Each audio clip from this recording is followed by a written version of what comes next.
2024-25 എന്ന ഈ ഇയറിലെ നമ്മുടെ വിദ്യോദയ യൂണിറ്റ് ഫോർമേഷന് വേണ്ടിയിട്ടാണ് നമ്മൾ എല്ലാവരും ഇതിനോട് കൂടിയിരിക്കുന്നത്. അപ്പൊ നമ്മൾ ആദ്യമായിട്ട് സ്റ്റാർട്ട് ചെയ്യുന്നത് നമ്മുടെ സ്കൂൾ പ്രയറോടുകൂടി സ്റ്റാർട്ട് ചെയ്യണം.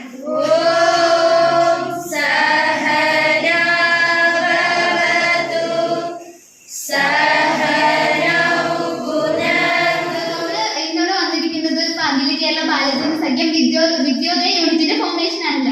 അപ്പോ ഇവിടെ വന്നിരിക്കുന്ന എല്ലാവരെയും തന്നെ സ്നേഹപൂർവ്വം ഈ പരിപാടിയിലോട്ട് സ്വാഗതം ചെയ്യുകയാണ്. നമ്മുടെ പാലക്കാട് മേഖല സെക്രട്ടറിയും കൊല്ലങ്കോട് യൂണിയൻ പ്രസിഡന്റുമായ നമ്മുടെ പ്രിയപ്പെട്ട ആര്യ പിയെ ഞാൻ ഈ പരിപാടിയിലോട്ട് സ്വാഗതം ചെയ്യുകയാണ്. Thank you Agila for your welcome speech.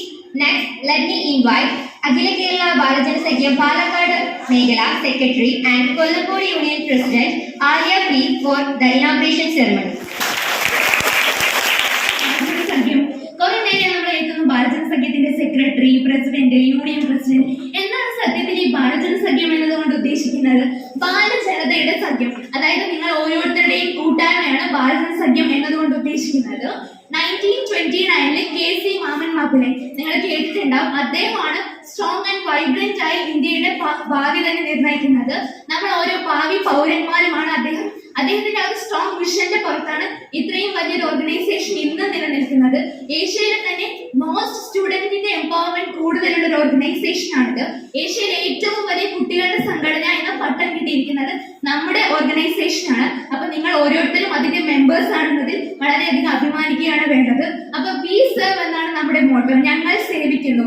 Social ആക്ടിവിറ്റീസിൽ കുറച്ചുകൂടി എയിംഡ് ആയിട്ട് പ്രവർത്തിക്കുന്ന ഒരു സംഘടന കൂടിയാണ് ബാലജന സഖ്യം. എന്റെ മോട്ടോ എന്താണെന്ന് അറിയാവോ? അറിയുന്നവർ പറയാമോ? അതെ, ബി സെർവ്. ബി സെർവ് എന്ന് പറയുന്നത് എല്ലാവരും ബി സെർവ് എന്ന് പറയുന്നത് അല്ലേ? ബി സെർവ് എന്നുള്ള അർത്ഥം നമ്മൾ സേവിക്കുക എന്നാണ്. അപ്പൊ ഇന്നത്തെ കാലത്ത് ഈ വെരി സെർവ് എന്ന മെന്റാലിറ്റി വളരെ കുറവായിട്ടാണ് കാണപ്പെടുന്നത്. എല്ലാവരും ഇപ്പം എന്തെങ്കിലും പ്രശ്നം ഉണ്ടെന്ന് വെച്ചാൽ, ഫോർ എക്സാമ്പിൾ വെച്ച് പറയുകയാണെങ്കിൽ നമ്മുടെ ക്ലാസ്സിൽ തന്നെ ഏതെങ്കിലും കുട്ടിക്ക് ഒരു പ്രശ്നം ഉണ്ടെന്ന് ഇരിക്കട്ടെ. അപ്പൊ നമ്മൾ പലരും ചിന്തിച്ചു അവരുടെ പ്രശ്നമല്ലേ നമ്മൾ ചിന്തിച്ചു. പക്ഷെ അത് ഇന്നല്ലെങ്കിൽ നാളെ നമ്മൾക്കും വരാം അല്ലേ? അപ്പൊ നമ്മൾ എന്താണ് എപ്പോഴും ഒരു ഹെൽപ്പിംഗ് മെന്റാലിറ്റി. സർവീസ് ക്യാമ്പിൽ ഒരുപാട് മാർഗനിർദ്ദേശങ്ങൾ തന്നിട്ടുണ്ട്. അത് കൊച്ചിയിൽ വെച്ചായിരുന്നു കണ്ടക്ട് ചെയ്തത്.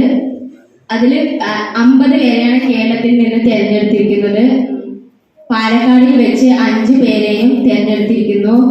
അപ്പോൾ നമുക്ക് ഇതിൽ പ്രൗഡ് മൂവ്മെന്റ് എന്നത് ആ 50 പേരിൽ പാലക്കാടിൽ നിന്ന് 5 പേരെ തിരഞ്ഞെടുത്തത്, വിദ്യോദയ യൂണിറ്റിൽ നിന്ന് 3 പേരെയും തിരഞ്ഞെടുത്തിരിക്കുന്നു. ഞാൻ ഡയറക്ടർ കേരളത്തിലെ മുൻ DGP ആയ അലക്സാണ്ടർ ജേക്കബ് സാറായിരുന്നു. അദ്ദേഹത്തിന്റെ വാക്കുകൾ വളരെ നല്ലതായിരുന്നു. അതുപോലെ തന്നെ നമുക്ക് പല ജീവിത പാഠങ്ങളും നമുക്ക് ആ ക്യാമ്പിൽ നിന്ന് മനസ്സിലാക്കാനായിട്ട് സാധിച്ചിട്ടുണ്ട്.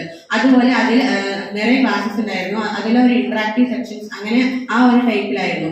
അപ്പോൾ ലിബിൻ രാജ് സാർ ആയാലും, അതുപോലെ Ernakulam district collector Umesh sir ആയാലും, അതുപോലെ നമ്മുടെ കഴിഞ്ഞ UPSC എക്സാമിൽ 4th റാങ്ക് ഹോൾഡറായ ഒരു മലയാളിയായ സിദ്ധാർത്ഥ് രാംകുമാർ സാർ, അങ്ങനെ പല വ്യക്തികളും നമുക്ക് ക്ലാസ് നൽകാനായി വന്നിട്ടുണ്ട്. അതിന് ലിബിൻ രാജ് സാറ് ചെറുപ്പത്തിൽ ഇതുപോലെ നമ്മളെ പോലെ സ്കൂളിലൊക്കെ പഠിക്കുന്ന സമയത്ത് സഹപാഠികളോടൊപ്പം കളിക്കുന്നതിനിടെ അദ്ദേഹത്തിന്റെ ഒരു കോമ്പസ് കണ്ണിൽ തട്ടി ഒരു കണ്ണിന്റെ കാഴ്ച പൂർണ്ണമായും നഷ്ടപ്പെടുകയുണ്ടായി. പക്ഷെ എന്നിട്ടും അദ്ദേഹത്തിന്റെ സ്ഥിര പ്രയത്നം കൊണ്ട് ഇന്ന് നമ്മുടെ ഇന്ത്യൻ സിവിൽ സർവീസിന്റെ ഭാഗമാണ്. അപ്പോൾ നമുക്ക് ഇങ്ങനെയുള്ള അനുഭവങ്ങളൊക്കെ കേൾക്കുമ്പോൾ നമ്മൾക്ക് എത്രയും ഭാഗ്യവാന്മാരാണ്. നമുക്ക് ഇത്രയും ഫെസിലിറ്റീസ് ഉണ്ട്. അപ്പൊ നമ്മൾ ഇതെല്ലാം ഉപയോഗിക്കണമെന്നാണ് എനിക്ക് പറയുന്നത്.